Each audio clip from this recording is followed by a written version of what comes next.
promuovere la cultura del riciclo creativo per ridurre l'impatto ambientale e contribuire al risparmio di risorse preziose. Sono alcuni degli obiettivi del progetto educativo Allegri Rifiuti Riciclabili, realizzato durante l'anno scolastico in corso dagli asili nido comunali del villaggio Mosè e del Seneto e stamane concluso. Abbiamo praticamente realizzato questo progetto proprio per inculcare nei bambini un nuovo stile di vita nel gioco.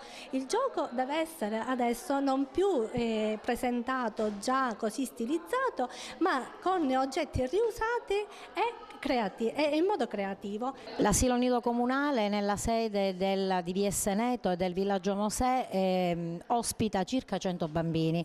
Per chi volesse essere interessato, cosa deve fare per iscriversi? Allora, le iscrizioni sono ancora aperte fino al 15 di maggio. I modelli di iscrizione si possono ritirare sia qui all'asilo Seneto che all'asilo del villaggio Mosè oppure presso l'ufficio della pubblica istruzione in via Atenea.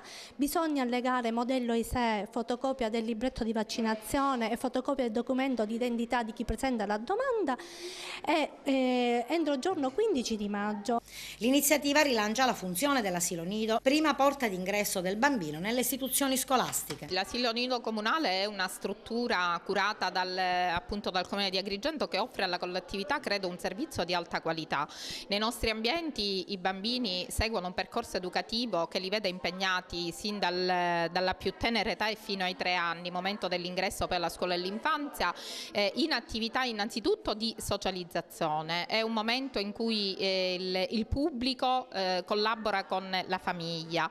Il servizio che il Comune rende alla famiglia è proprio quello di integrarsi nell'educazione di questi piccolini affinché essi pongano le fondamenta per quello che poi è l'educazione del futuro. Presentare infatti oggi un progetto del genere significa già avviarli sin dalla tenera età al rispetto dell'ambiente, alla cura dell'ambiente in cui vivono, al rispetto quindi di se stessi. È importante perché noi vogliamo che vengano su dei cittadini consapevoli, dei ragazzi educati non solo sul piano comportamentale ma anche su quello dei valori sociali e di cittadinanza. È una realtà in cui operano numerose figure professionali che seguono i bambini nelle diverse fasce di età.